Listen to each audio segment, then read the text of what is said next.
Assalamu alaikum wa rahmatullahi wa barakatuh. Alhamdulillahi ala ni'matul Islami wa kafa biha ni'ma. All praise and gratitude be to Allah subhanahu wa ta'ala on his blessing of Islam, which suffices as a blessing. A'udhu billahi minash shaitanir rajim. Bismillahir rahmanir rahim. In the name of Allah, the most beneficent, the most merciful.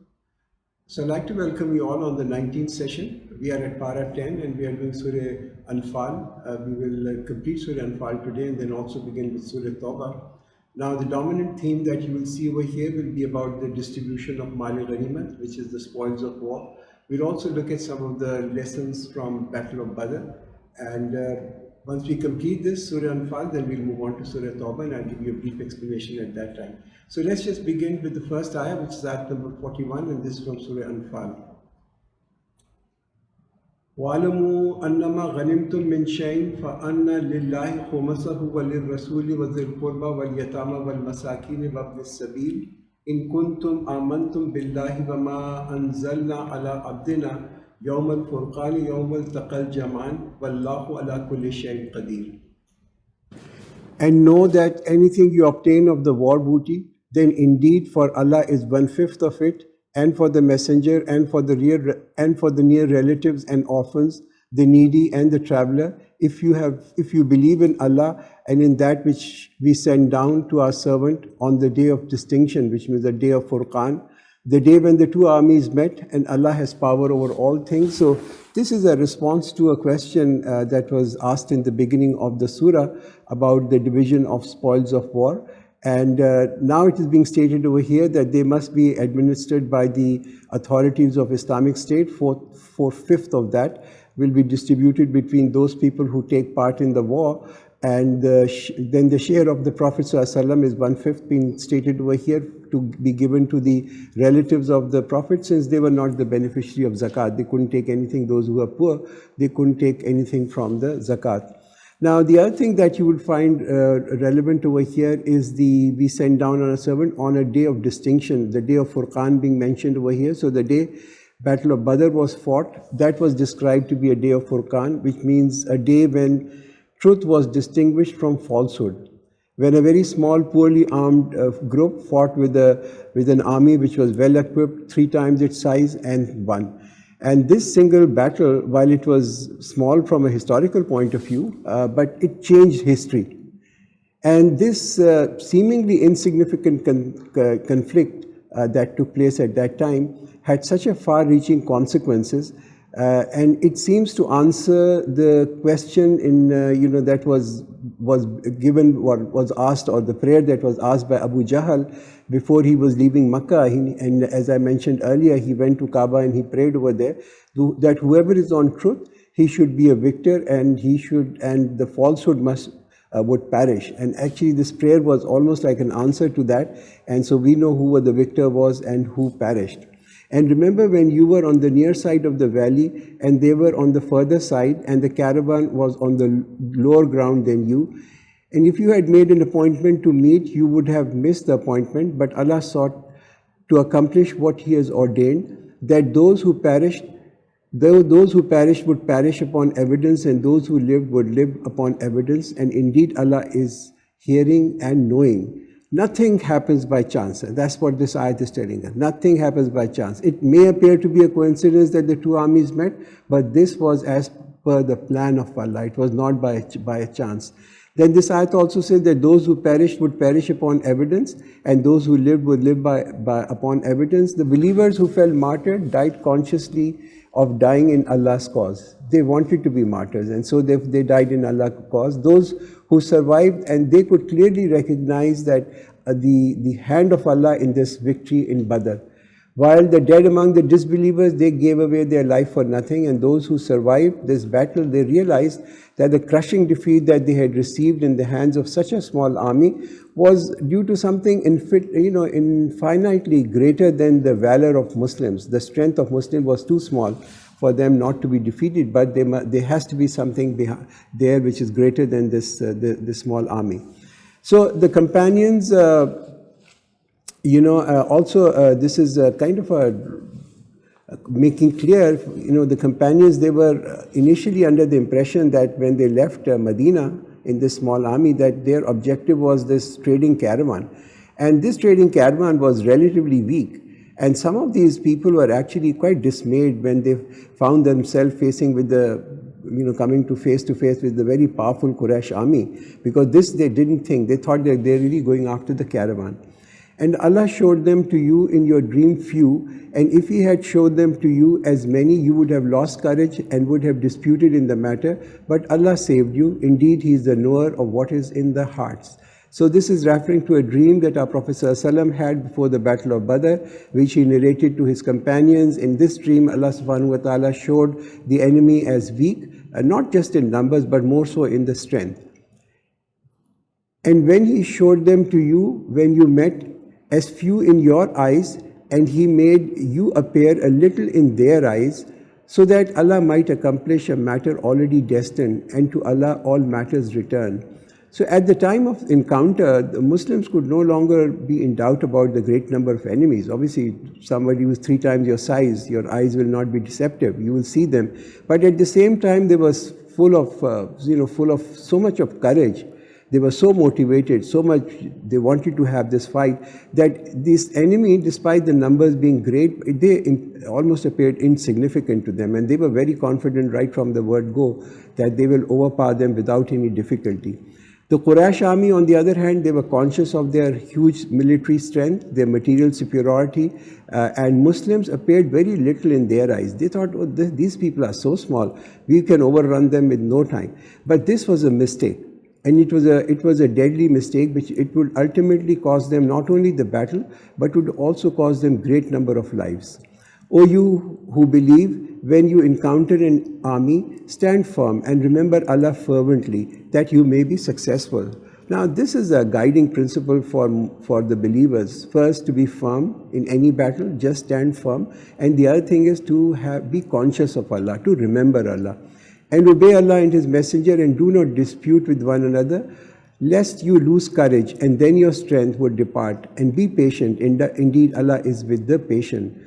So what we see over here is that Islam does not prohibit the difference of opinion, but what it prohibits is to make a point of difference to a point of dispute.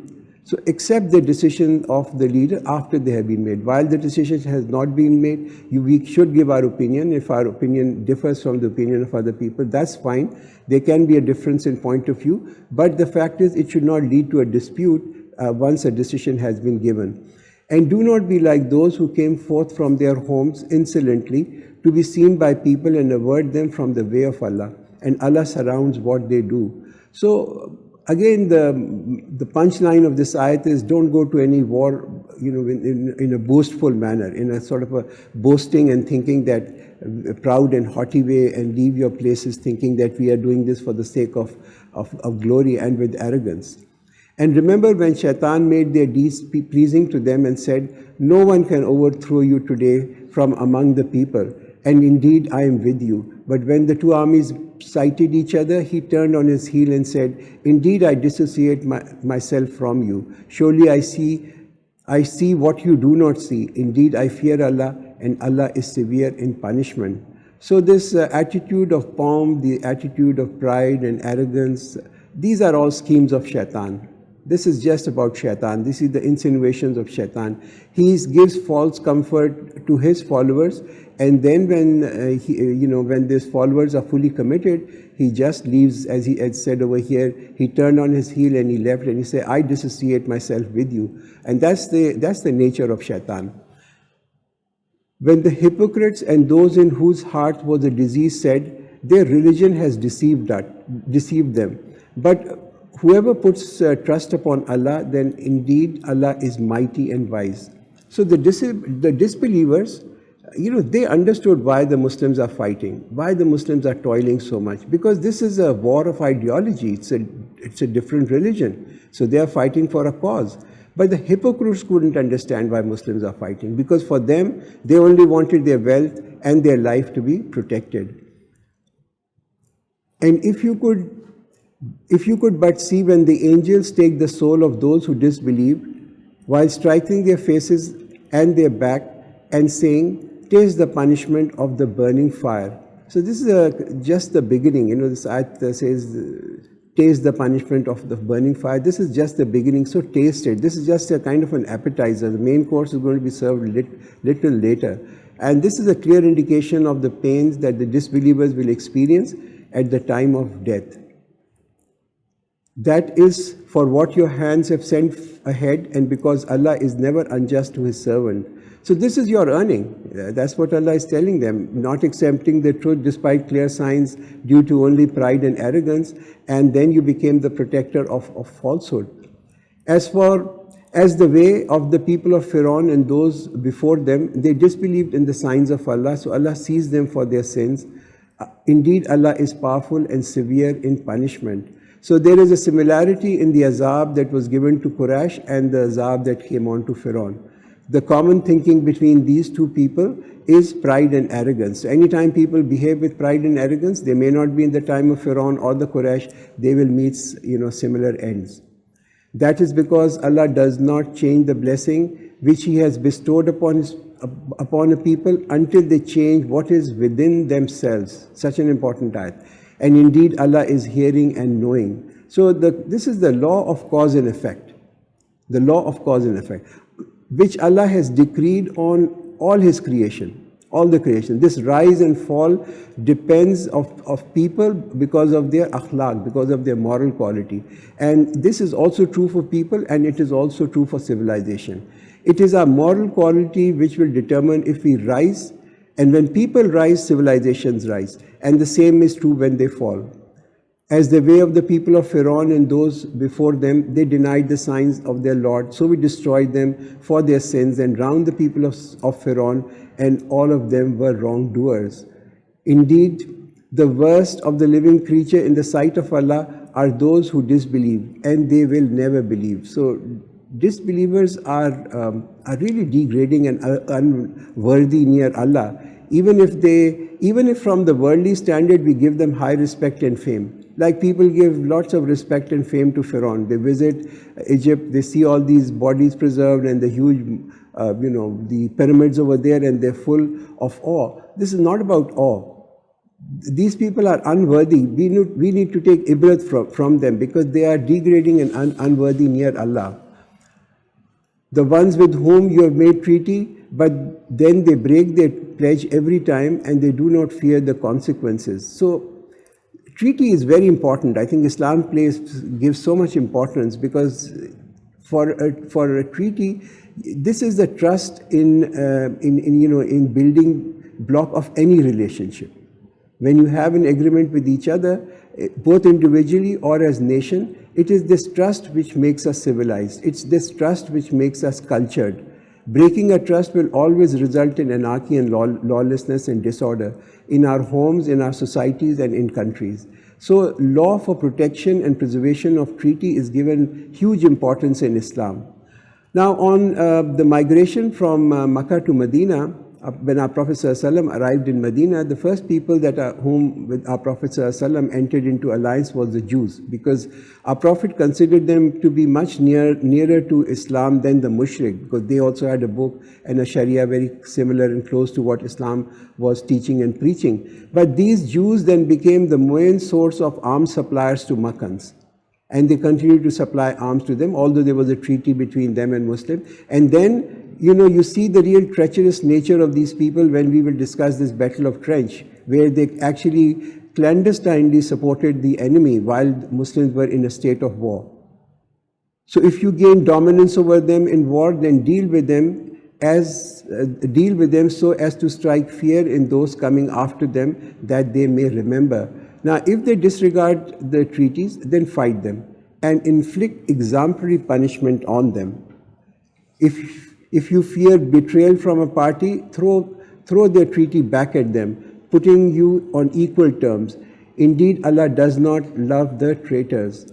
So if you feel that the reason of treachery is there, but our fear must be based on some evidence. It shouldn't be just based on some guesswork or some suspicion, but we must have clear objective evidence that this treaty is being breached.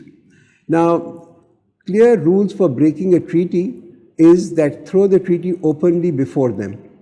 So before you declare a war against them, inform the enemy that because of clear evidence of their treachery, you have renounced the treaty which had existed between you and them.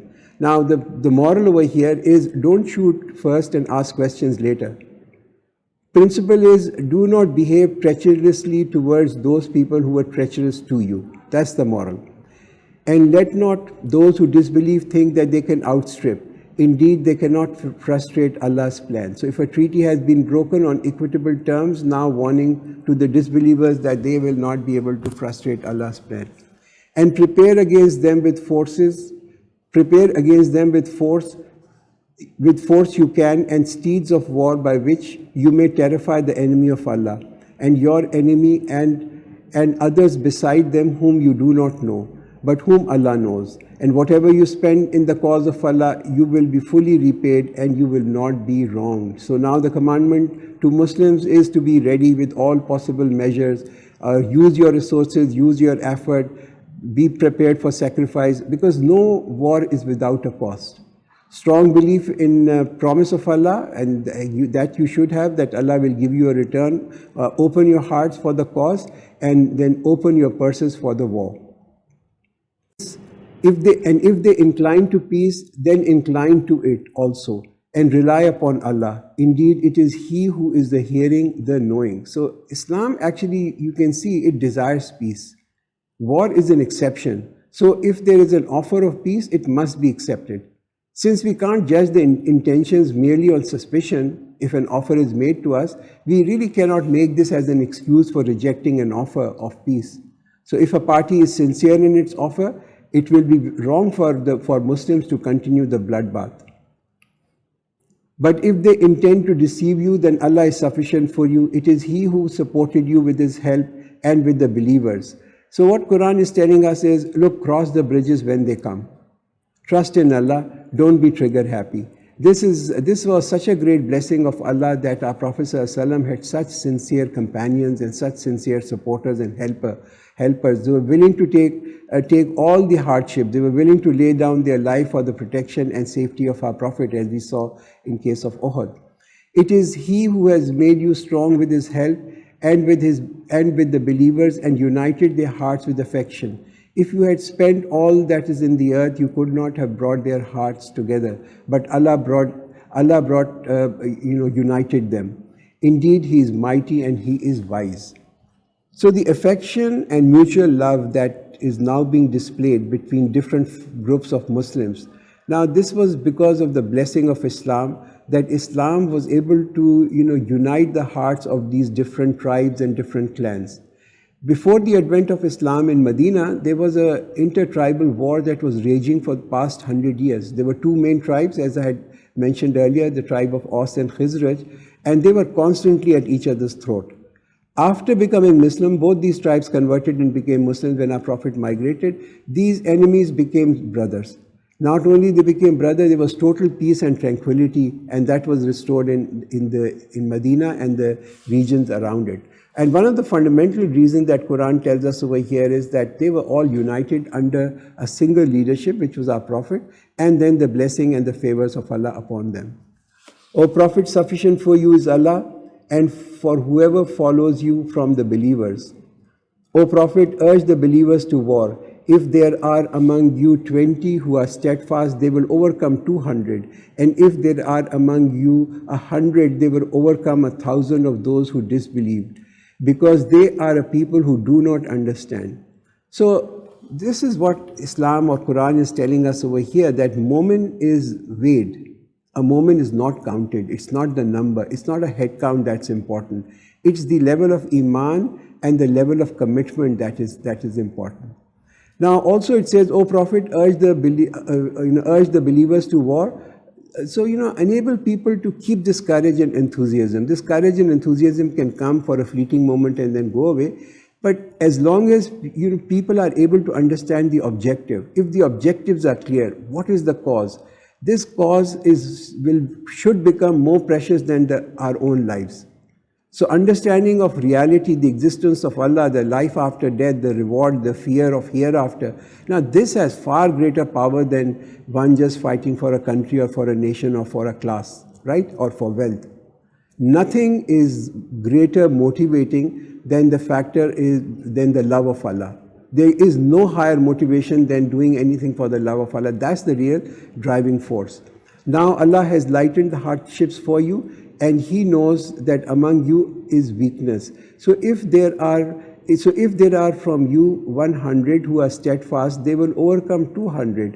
And if they are among you 1,000, they will overcome 2,000 by permission of Allah, and Allah is with the steadfast. So it's about level of faith. Obviously, if the faith is the highest, it's 1 to 10 ratio. Now it is 1 to 2. It all depends upon level of faith. If people are still strong, I mean, if they still have good faith, they can at least overcome an army of 2 times its size. It is not for a prophet to take captives of war until he has fought and subdued them in the land. You desire the temporal goods of this world, but Allah desires for you the hereafter, and Allah is mighty and wise.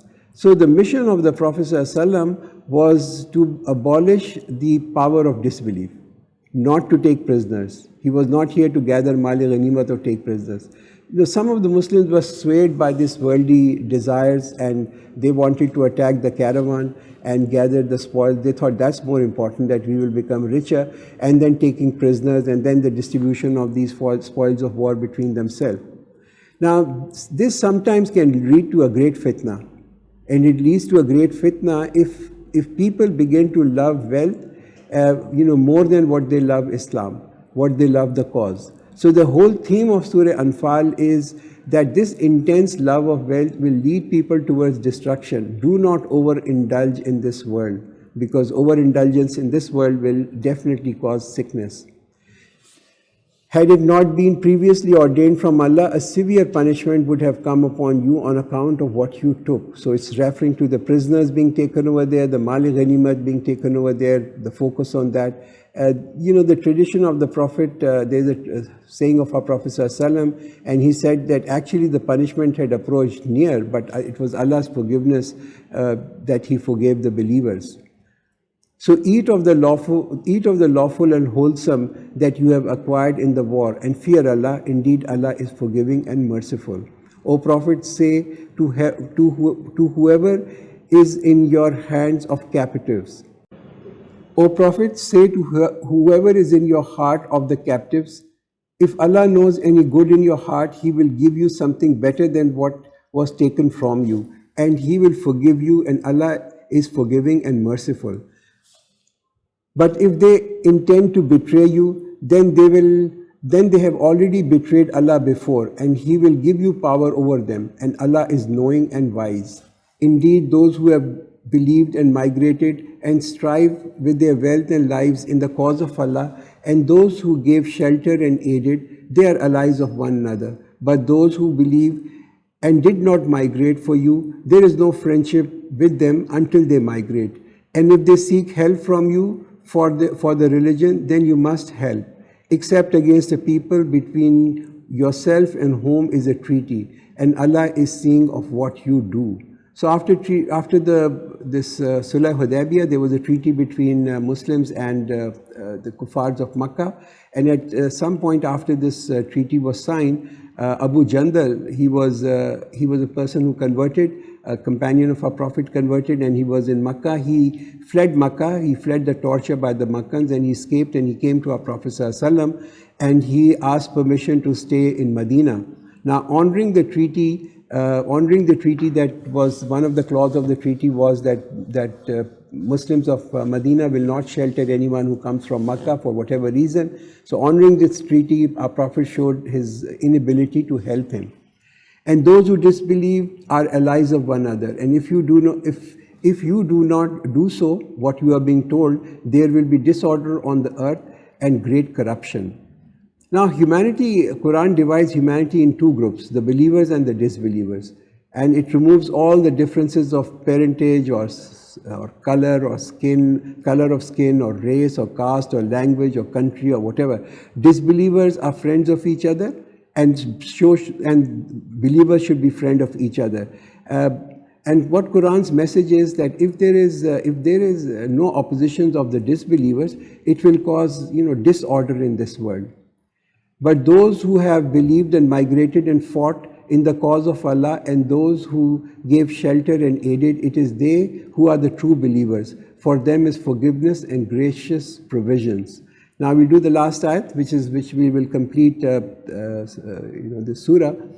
And those who believe afterwards and migrated and struggled with you, they are of you. But those blood relatives are nearer to one another in the book of Allah. Indeed, Allah is the knower of all things. So this ayat, the last ayat, what it really tells us is that it abolishes the custom that was prevailing among the early Muslims.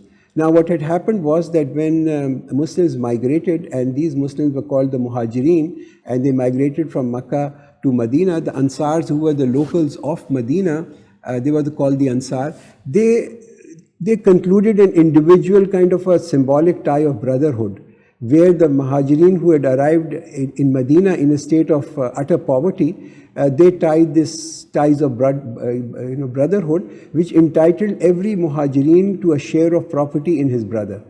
Now this verse is actually prohibiting such an arrangement, and what it is stipulating is that the property can only be shared between close relatives, which we saw the ahkam of that, which came on later on in Surah Nisa. So therefore property must be shared with close relative, and these Muhajirin and Ansars, the relation of brotherhood that they have, they cannot actually claim inheritance by virtue of that relationship. Now let's just begin the next surah, which is Surah Tawbah. And we're going to do some ayahs of Surah Tawbah. Now, just as a background of this Surah Tawbah, it was revealed at the time of Sulh Hudaybiyah, so around the 6th year of Hijrat, which was a turning point for Muslims, because this is the first time the kuffars of Makkah agreed and signed an agreement with a treaty with Muslims. So Muslims got a recognition that they are now a power. And finally this Sulh Hudaybiyah, although it looked like as if it is a very one-sided agreement because it was more in favor of the kuffars of Makkah, but this treaty actually led to Fatah Makkah in the 8th year of Hijrat. So less than 2 years after this treaty, Makkah was conquered by the Muslims. Now interestingly, what you would note that this Surah Tawbah, it doesn't begin with the word Bismillahir Rahmanir Rahim, which is traditionally all surahs of Quran begin with this word. So Bismillah is neither written nor it is read before the surah. Why? And the reason for that is because Prophet ﷺ never instructed anyone to write Bismillah. So people who were writing the Quran, the Katibs of Quran, they were so careful and they were recording every word of it as it was being said by the Prophet ﷺ. So since the Prophet didn't say write Bismillah, they didn't write Bismillah before it. And now, according to Hazrat Ali Raziyallahu Anhu, he said Bismillahir Rahmanir Rahim, the name of Rahman and Rahim, which is the mercy of Allah Subhanahu wa Taala.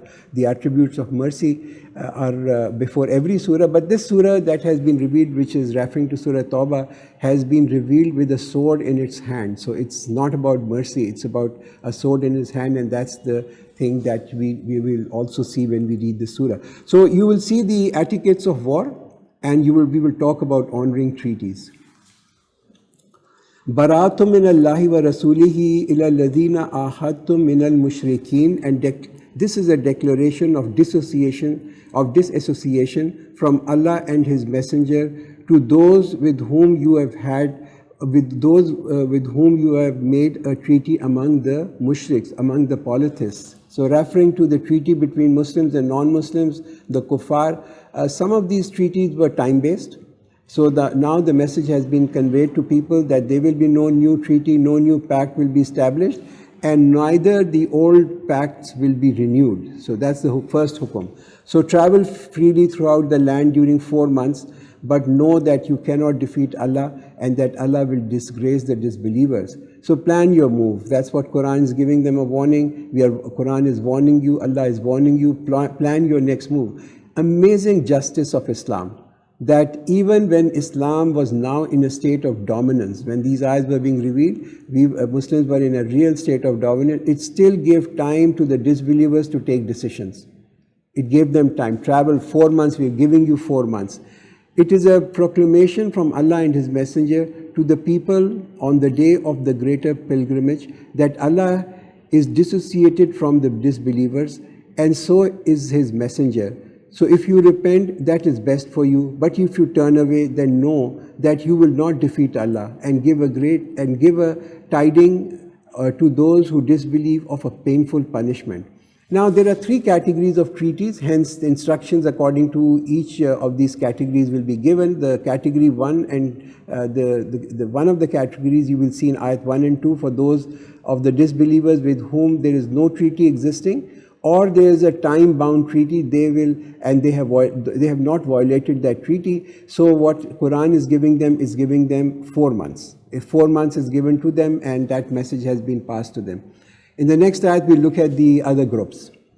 Except those with whom you have made a treaty among the polytheists, then they have not failed you in anything, nor supported anyone against you. So complete for them their treaty until the term expires. Indeed, Allah loves the righteous. So this is the second category of disbelievers with whom there is a time-bound treaty. So the commitment has to be honored. As long as the time of the treaty is not expired, that treaty must be honored.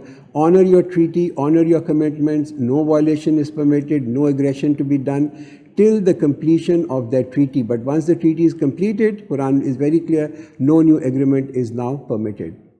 And when the sacred months have passed, then kill the polytheists wherever you may find them, and capture them and besiege them, and sit in wait for them at every place of ambush. But if they should repent, establish prayers and give zakat, then leave their way. Indeed, Allah is forgiving and merciful. So the Quran talks about the sacred months, and when the sacred months have passed, what are these sacred months? Well, we know the sacred months. They are Rajab, Zilqad, Zilhajj and Muharram. These are the 4 sacred months in which fighting is prohibited unless it is for self-defense. Now this hukum that's been given over here is for mushriks who were present at the time of our Prophet ﷺ in Makkah. Makkah was going to be the center of Islam. It will remain the center of Islam. And this is the third category of mushriks with whom there was a treaty, but they violated and dishonored it. As the kuffar of Makkah did, they dishonored the treaty. They betrayed the treaty, so now time was given to them. Again, please remember that this is not applicable for all mushriks of the world.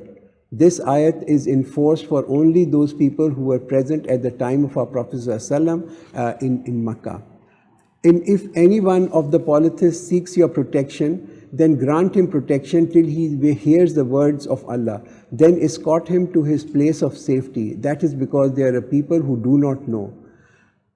How generous can any message be? To many disbelievers, the message of Quran never reached them. I mean, it may not have reached them. And Quran is actually giving them a benefit of time, benefit of doubt. Give them time to think. This is the upright nature of this message. I mean, it's remarkable nobleness of Islam, the fair play of Islam, the upright nature of this deen, that even when you are dealing with an enemy which has actually broken a promise, Quran still says, protect them, escort them to their place of safety. Muslims who had been persecuted are now victorious. Remember that. They are in position of immense strength. And these persecutors who had been persecuting them are in their grasp. But what the message is, that your immunity, immunity is not with the kafir. It is not with the person. It is with the ideology. Because war is against the disease. It's not against the patient. The war is fought against the disease of kufr. And this is the difference between jihad and fasad. Hence, no revenge was taken by the companions, even in Fatah Makkah. How can there be for a polytheist a treaty with Allah and with His Messenger, except for those with whom you have made a treaty at the sacred mosque? So as long as they are upright towards you, be upright towards them. Indeed, Allah loves the righteous. Now, these ayahs were revealed just before Fatah Makkah, after Sulh Hudaybiyah. At this point in time, large-scale conversion was going on. Some Muslims who came into Islam, they had obviously weaker faith. They hadn't had the company of our Prophet or the companions for a long time. So to them, breaking agreement and war was like an extreme measure. Because it implied that there will be a war which will have adverse effect on their personal life and their personal wealth and their businesses. How can there be a treaty while if they gain dominance over you, they will not observe any pact nor honor the ties of relationship or the covenants of protection. They please you with their mouths, but their hearts refuse, and most of them are defiantly disobedient. Now, this is a time-tested characteristics of all mushriks across the board, that when they overpower Muslims, they are brutal with them. Look at the Mongols' invasion of Baghdad. 20 million Muslims were slaughtered in Baghdad. 20 million. That was such a large number. There were not any people left to actually lead prayers in the mosques for months. There was no prayer offered in any mosque for months. And who were the people saved in Baghdad? The Jews and the Christians who invited the Mughal. Now see how in India the Hindus were treated by the Mughals. Muslim rulers, Mughal, how they treated the Hindus. And what they are doing to Muslims now. And what was done to Muslims in Bosnia. What a planned massacre of Muslims took place over there. So this is how mushriks have been historically, and we need to learn from the history and not be very simple-minded people. They have exchanged the revelations of Allah for a small price and averted people from His way. Indeed, it was evil what they were doing. They do not observe towards a believer any act of kingship or covenant of protection. It is they who are the transgressors. You know, kafirs have also different levels. Some are better kafirs than the other. There are different types of kafir. Now, Quran is saying these are the worst of the lot. They even don't have basic humanity. They're not even considering these tribal loyalties, their own traditions that they were so proud about when they are dealing with Muslims. But if they repent and establish prayers and give zakat, then they are your brothers in religion. And we explain the message for a people who know. Now again, see how magnanimous Islam is? No general ever in the history of this world has been so big-hearted, given open amnesty. This shows that this is not really a kalam of a man. These are not just the words of a man. And not only that, Quran says, raising their position, they are your brothers in religion, raising their ranks to become our brothers. You know, you see, this is the rahmat and mercy of Allah. And in the next two ayahs, this is the rahmat and mercy, and next two ayahs, we will see the justice of Allah, the adl of Allah. And if they break their oath after their treaty and defame your religion, then fight the leaders of disbelief, for indeed there are no oaths sacred to them. Fight them that they may desist. Will you not fight a people who broke their oaths and determined to expel the messenger, and they initiated the attack against you first? Do you fear them? But Allah has more right that you should fear Him if you are a true believer. Fight them. Allah will punish them with your hands and will disgrace them and give you great victory over them and heal the hearts of the believing people. So what Quran is telling us is that as long as there is injustice in this world, there will be war. We need to accept that. We need to embrace that. It is for a cause. It's not for a selfish motive. So even if one has to give his life, give your life for a noble cause. This is the most noble death that one can even dream of or think about. And remove the anger in their heart. And Allah turns in forgiveness to whom He wills. And Allah is knowing and wise. How did Allah take the angers from the heart of the Muslim? It was when these people saw the sight of people in Makkah accepting Islam. They saw the mercy of Allah being showered on the disbelievers, and they converting and becoming Muslims. So Islam is not about vengeance. There is no vengeance at all in Islam. It's not a vengeance-driven, hate-oriented religion, but if anything, it's a religion of extreme forgiveness. Do you think that you will be left as you are while Allah has not yet made evident those among you who strive for His cause and do not take other than Allah and His Messenger and the believers as intimate friends? And Allah is aware of what you do. So the struggle is for the cause for which you have to dedicate your lives. It is not for the polytheists to maintain the mosques of Allah while witnessing against their own self of disbelief. For those, their deeds have become worthless, and in fire they shall abide eternally. So the cause is to liberate the house of Allah from kuffar.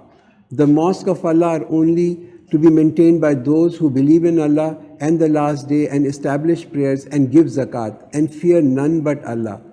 For it is these who will be of the rightly guided. So the qualities of people who should look after the mosque are stated over here. First, they should believe in Allah in the last day, they should establish prayer, and they should be the givers of zakat. Now this is very interesting, because what Quran is actually telling us is that those people who are maintaining the mosque, they should be financially, they should not be the underprivileged ones, that they are the takers of zakat. They should be the givers of zakat, so that they are not under compulsion or under any pressure to compromise the truth. Have you made the providing of water for the pilgrim and the maintenance of the sacred mosque equal to the deeds of one who believes in Allah and the last day and strives in the cause of Allah? They are not equal in the sight of Allah, and Allah does not guide the unjust. So kuffar would definitely provide help and support to people who are visiting for Hajj and Umrah, visiting the house of Allah. But they lacked Aqidah. This Quran says their deeds are just wasted. The one who believes, migrate and strives in the cause of Allah with their wealth and their lives are greater in rank in the sight of Allah, and it is these who are the successful. Their Lord gives them good tidings of mercy from Him and approval, and of gardens for them wherein is enduring pleasure. They will be abiding in it forever. Indeed, Allah has with Him a great reward. O you who believe, do not take your fathers or your brothers as your allies if they have preferred disbelief over belief. Whoever does so among you, then it is those who are the wrongdoers. So the bond of faith, what Quran is saying is, this bond of faith is thicker and stronger than the bond of blood. If the near relatives are non-Muslims, we should not make them our role model. We should not follow them in matters relating to our life, not follow them in faith. Say, if your fathers, your sons, your brothers, your wives, your relatives, the wealth which you have acquired, the business in which you fear decline, the dwellings with which you are pleased, are more beloved to you than Allah and His Messenger, and striving in His cause, then wait until Allah brings His decision, and Allah does not guide the defiantly disobedient people. Now this is a question that Quran asks over here. Look, now weigh yourself. Look in the mirror. Think about it. The question is, what is more important for us? Our pursuits, our careers, or Islam? Love of worldly things, please remember, will tie us to this world. The love of Allah will make our life better and our life much less stressful. The love of this world should not make us compromise on our faith and loyalty to Allah. The worldly loves should not be at the cost of the hereafter. We cannot break the commandments of Allah to get more of this world. Allah has already given you a victory in many battlefields, and on the day of Hunain, when your great number made you vain, but it did not avail you at all, and the earth for all its vastness seemed to close in, and upon you then you turned back fleeing. Now, Quran is saying, going through this battle of Hunain, we'll talk about this later when it comes in one of the ayahs. Never be overconfident about your strength. Never be careless counting your strength and thinking, well, we are very strong now. Strength is good, we should be very strong, but don't put your trust on material strength. Then Allah sent down His tranquility upon the messengers and upon the believers, and sent down forces whom you did not see, and punished those who disbelieve, and that is the recompense for of the disbelievers. Then Allah will accept repentance after that for whom He wills, and Allah is forgiving and merciful. O you who believe, indeed the polytheists are unclean, so let not them approach Al-Masjid Al-Haram after this year, their final year. And if you feel poverty, Allah will enrich you from His bounties if He wills. Indeed, Allah is knowing and wise. These are the final words. This ayat was revealed. There was only one time when the Muslims and Kuffar performed Hajj together, and that was in the 9th year of Hijrat. And at that time, the Prophet didn't go for Hajj, but Hazrat Abu Bakr led a delegation, Raziyallahu Anhu led a delegation of Muslims. Now, this ayat was revealed that this is the last Hajj which was being done by Kuffars. After this, no non-Muslim will be allowed to enter the boundaries of Haram. And Quran says that they are unclean, the polytheists are unclean, and this uncleanliness not is in the physical sense, but the impurity of their belief, the impurity of their ideology, of the impurity of their aqidah, the dogma. Hence the meat or even marriage with the polytheist women is prohibited. But Quran also gives over here and says, if you fear poverty, Allah will enrich you. Don't worry about economic repercussions. Don't become a bean counter. Fight those who do not believe in Allah and the last day, and who do prohibit what Allah and His Messenger has forbidden, and who do not adopt the religion of truth from those who were given the book until they give jizya willingly and feel themselves subdued. So this is like the international policy of Islam. When Islam went to Iran, when Islam went to Egypt, to Byzantine, they offered same term: accept Islam or fight Islam, or if you want to exist peacefully with us, which is fine, non-Muslims can live in an Islamic land in peace and Muslims are required to actually protect them, then give jizya. The Jews say Uzair is the son of Allah. The Christians say Masiah is the son of Allah. These are words from their mouths. They imitate the sayings of the disbelievers of the old. Allah curse be upon them. How are they deluded away from the truth? So in Judaism and Christianity, they have actually mixed in shirk in their belief, and this is because of the influence of the pagan cultures which they have been there for a long time. And they have taken their scholars and monks as lords besides Allah, and also Masiah, the son of Mary, though they were not commanded to worship except one God. There is no deity except Him. Exalted is He above what they associate. So the scholars and monks became their Rabb or their lords when they started to dictate of what is halal and haram, which is really the prerogative of Allah subhanahu wa ta'ala. They want to extinguish the light of Allah with their mouths, but Allah seeks to perfect His light, although the disbelievers dislike it. So what is the Noor that Quran is talking over here? The Noor of Allah, that's the Quran. The Noor of Allah is Quran. People try and prove it wrong in different ways. They try and create hurdles in the minds of people, but it has no effect. It hasn't had effect for the last 42 years. The effort of the enemies of Islam has been to distort the pure message and include shirk in it, shirk in Islam. Like they destroyed their own deen, they also want to destroy Islam. So we now inshallah move to the last ayat of this evening, and that's ayat number 33. Huwa allazi arsala rasulahu bil huda wa dinil haqqi liyuzhirahu ala dini kulli walau kariha al mushrikun. It is He who has sent forth His messenger with guidance and the religion of truth to prevail over all religions, however much the idolaters may be averse. So what really Quran is telling us over here is, look, this is a religion of truth. Be firm on that. It will prevail over all religions, whether people like it or people don't like it. This was the mission of our Prophet ﷺ, guidance to the right way from Allah, and this will dominate all the ways that are there in this world. We need to pray that we put our contribution to it. Honestly, that's our goal. We want to just be part of this winning team in the hereafter. And for this we need knowledge, and also we need to put this into practice so that we can defend this beautiful deen. So Barakallahu lana wa lakum fil Quranil Azim wa nafana wa iyyakum bil ayati wa zikr.